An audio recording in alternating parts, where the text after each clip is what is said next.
수술적인 과정이라는 거는 손상을 일으키는 거예요. 자기는 2번밖에 수술을 안 했다고 그랬는데 만져보기에 가동성도 거의 없는 상태고 2번밖에 안 했다는데 재수를 못 하는 거예요.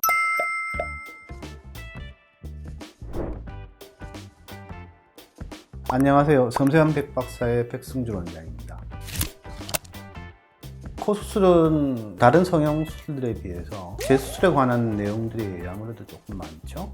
몇 번을 할 수 있다 그런 건 없죠. 제 경험은 물론 제가 다 한 건 아니지만 14번째 수술을 하고 오신 환자분이 있었어요. 제 기억에는 가장 횟수가 많은 환자였고, 성형 수술이건 다른 수술이건 수술적인 과정이라는 거는 손상을 일으키는 거예요. 다치게 만드는 거죠. 그렇죠? 조직이 지나치게 손상을 받아서 문제가 생기면 재수를 못하게 되겠죠. 코 같은 경우 특히 조직의 가동성을 굉장히 중요시해요.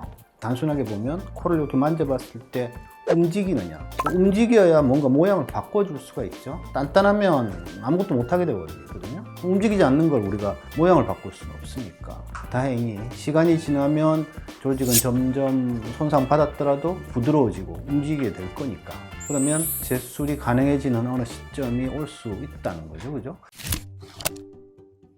10번쯤 재수술을 했던 환자인데 만져보니까 굉장히 부드럽고 귀염골도 남아있고 이런 경우가 있어요. 그럴 때는 사실 10번 수술을 했다고 하더라도 가동성도 비교적 충분해서 모양을 개선시킬 수 있는 여지가 있고, 그렇게까지 어려운 수술이 아닌 경우가 되는 거고, 또 반대로 자기는 2번밖에 수술을 안 했다고 그랬는데 만져보기에 가동성도 거의 없는 상태고 재료도 쓸만한 재료를 찾기가 조금 어려운, 그러면 2번밖에 안 했다는데 재수를 못 하는 거예요. 그런 경우는 사실 환자하고 심각히 상의 좀 해봐야 되는 경우들이 생기죠.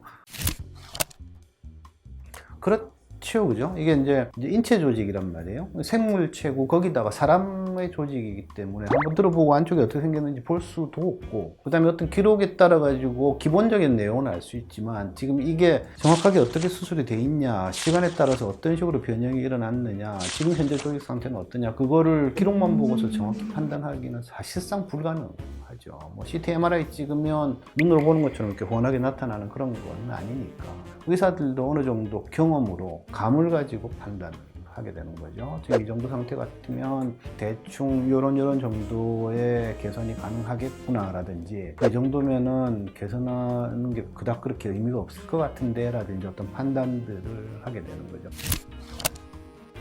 이 코라는 구조가 그렇게 단단한 구조는 아니거든요. 근데 모양을 바꾸려면 할 수 없이 뭔가 단단한 프레임이 들어가야 되니까 이물질이 들어간다. 좀 단단하게 만들어진다. 이런 것들이란 말이에요. 거기다가 원래 거기 있지 않은 재료들, 귀든 늑연골이든 어디서 다른 재료들을 갖다 끼는 경우들이 많게 되니까 결국 변형의 정도, 손상의 정도가 아무래도 조금 더 큰 쪽이 돼버리기 때문에 문제가 생기기도 쉽고, 거기다가 입안이나 코 안에는 균들이 굉장히 많단 말이에요. 비교적 깨끗하지 않은 지역에서 수술을 한다. 그것도 원인 중에 하나가 되는 거죠.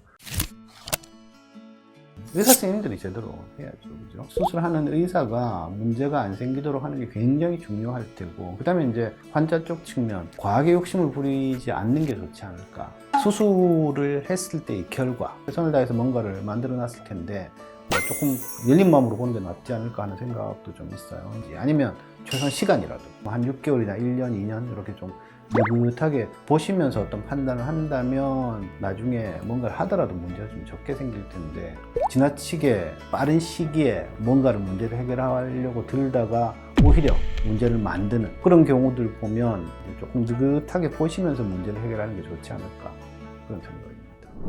자, 코 수술뿐만 아니고 모든 성형에서 마찬가지죠. 이제 의사들은 최대한 많은 능력을 키워야 돼요. 경험으로 키우든 공부로 키우든. 반대로 이제 환자 쪽 측면에서는 비현실적인 기대, 지나친 욕심, 그런 것들을 최대한 줄이려고 굉장히 애를 쓰는 게 좋고요. 적당한 정도의 기대, 이런 것들을 잘 조율을 해내면 너무 문제가 생기거나 불행한 그런 일들은 훨씬 적어질 거라고 생각합니다. 지금까지 섬세한 백박사의 백승준이었습니다. 감사합니다.